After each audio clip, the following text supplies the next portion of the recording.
Hello nanay, magandang umaga po sa inyo. Anong ginagawa niyo po dyan?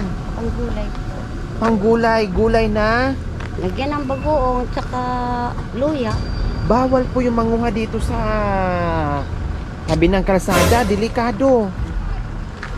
Ito lang kasi puno ng malunggay ng pinsang ko eh. Kayo ay nagpaalam. Opo.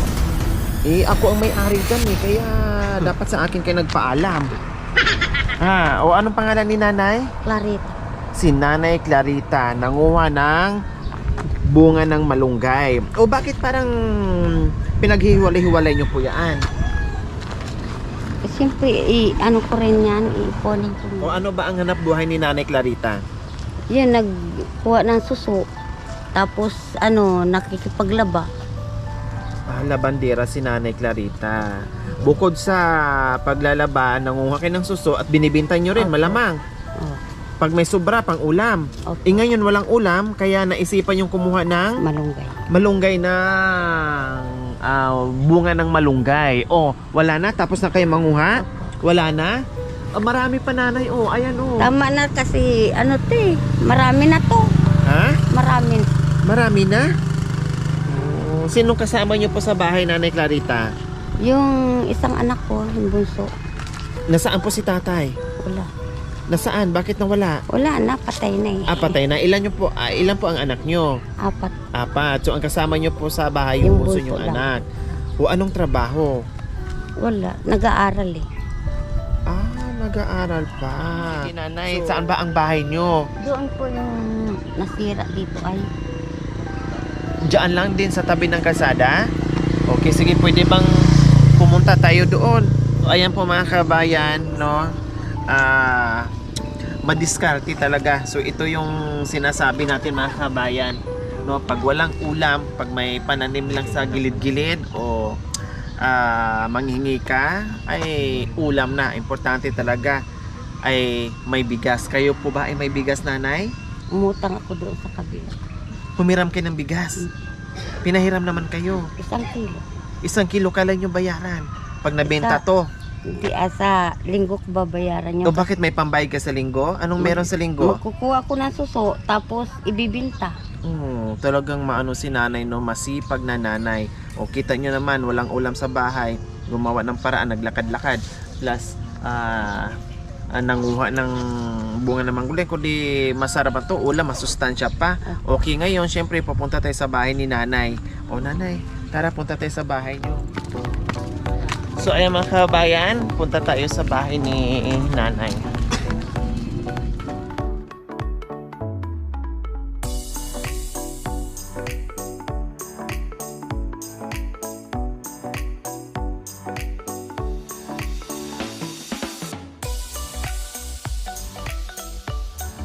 So ayan po mga kabayan, nandito na tayo sa bahay ni nanay. Tuturuan tayo kung paano himayin itong mga bunga ng malunggay. Diyos ko, dati hindi ko alam mga kabayan, no, na kinakain pala ito nung ako ay nakarating ng Cebu at nakatira doon sa bahay ng tita ko, no, kasi vegetarian sila.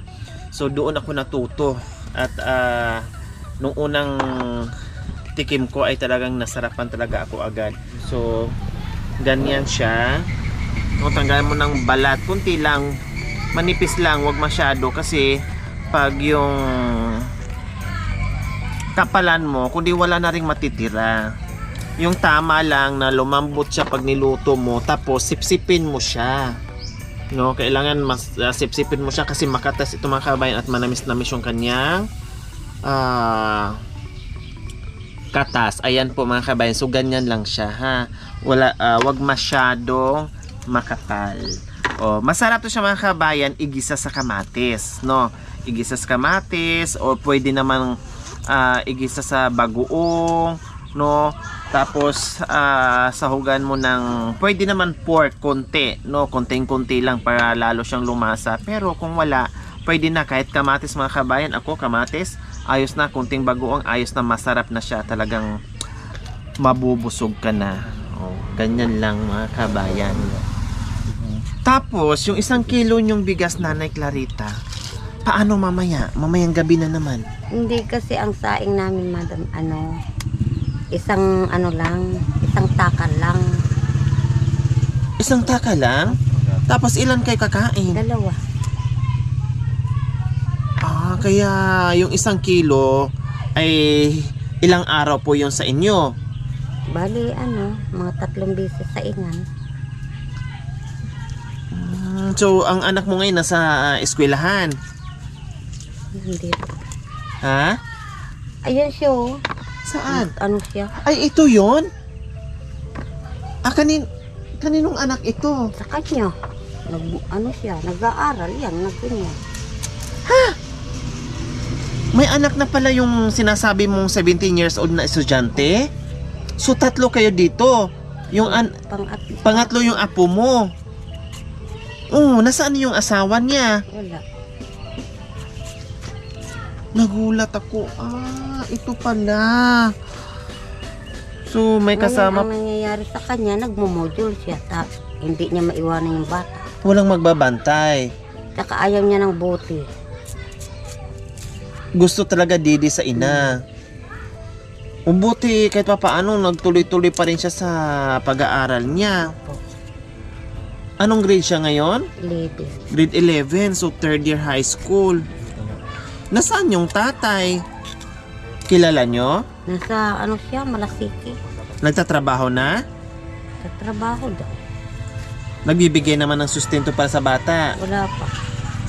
O sa mga katuwid, kayo din ang gumagastos. Kayo din ang sumusuporta sa bata kasi nandito sa inyo. Akala ko nasa eskwelahan, nagulat ako.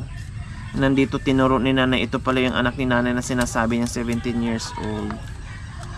Ay nako, maaga na kapag boyfriend o asawa na? Boyfriend pa lang? Ilang taon na yung boyfriend niya, nanay? Aray.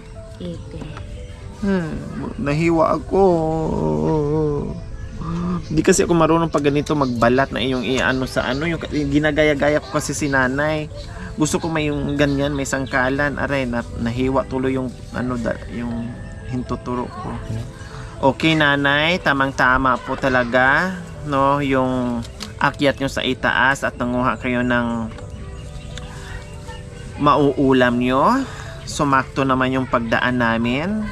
Sige, nanay, sa umagang ito, nanay, no, yung 1 kilo nyo, nanay, na inutang nyo ngayong umaga para meron kayong makain, madagdagan namin ng pagmamahal namin, Nanay Clarita.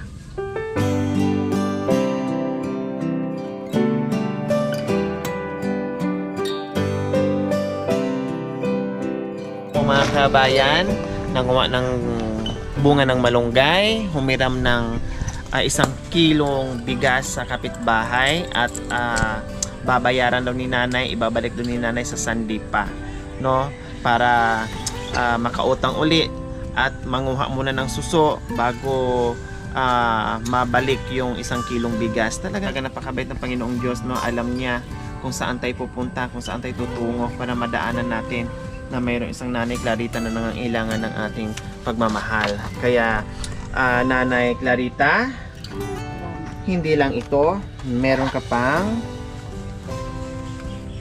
1,000. Salamat. Oh. Maraming salamat.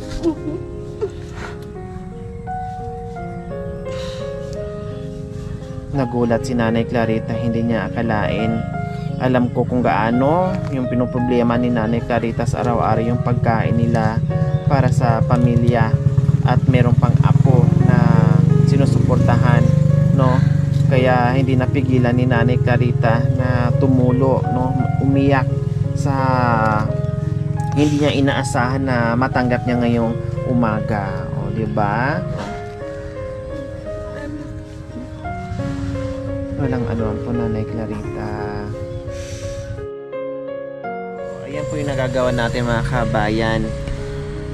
Mapasaya natin, mapaiyak natin, no? Minsan mapasaya natin sila, mapasayaw natin sila, no? Ito yung nagagawa natin sa mission natin dahil po sa ating lahat na nandyan po kayo, nakikiisa sa akin sa araw-araw, yung aking mga sponsors, subscribers, followers, YouTube members, viewers, commentators, sa lahat po na nakikiisa sa aking munting adikain. Ito po yung nagagawa natin. Lahat kayo ay nakaambag sa aking misyon, sa misyon na ito. Kaya maraming salamat po sa inyo. Okay, magpapasalamat tayo sa walang sawang pagmamahal. Ma'am Pina Balase, Ma'am Marty Silo from USA, Ma'am Lina De La Cruz, Ma'am Rudita from Madrid, Spain. Maraming salamat po sa ginito ang puso. Naway pagpalain po tayo ng Panginoong Diyos araw-araw. Naway bigyan po tayo ng kalakasan ng katawan sa araw-araw. Naway bigyan tayo ng mahabang buhay pang sa ganun. Marami pa tayong matulungan na kagaya niya. Clarita, damak ko yung lungkot, yung hirap ng buhay, no? Na nakikita, nagre-reflect talaga sa mga mata nyo, sa mukha nyo. Kumusta naman yung anak nyo na nag-aaral na hindi nyo po akalain na maaga nagkaroon ng anak? Ayos din naman. Kaya lang, ang problema ko pagdating ng hapon, siyempre nahihirapan ako sa pag-aalaga. Wala naman ako magagata. Gusto niyang mag-aral. Tama lang po yung ginawa niya. Siguro alam naman niya yung pagkakamali niya. Opo. Siguro naman nagsisisi na siya. Kaya pinoprosige pa rin niya na makapag-aral siya, Gusto niya Nanay makatapos. Clarita. Gusto niyang makapagtapos sa pag-aaral. Diba? Kaya nandiyan na yan, suportahan mo na lang, no? At wala naman siyang ibang katuwang, kundi kayo lang yung pwede niyang tawagin Opo. para magbantay sa anak niya at tuloy-tuloy yung kanyang pag-aaral. O hindi mo napagalitan? Hindi naman po. Ako naman, ayaw ko kasi ng yung magagalit ako na, siyempre nagkamali yan eh. Anong magagawa? Tama. Kumbaga tanggapin na lang at Opo. suportahan na lang yung anak na ganun ang nangyari, Nanay Clarita. Ha? Basta tuloy ang buhay, Nanay. Tuloy ang sipag, tiyaga. Walang imposible. Makakaraos din sa araw-araw, Nanay Clarita. Okay. Mga kabayan, huwag niyo pong kalimutan pag-share, subscribe sa aking YouTube channel, Nori Aquino Trita. Maraming salamat po. God bless us all. Bye, Nanay Clarita.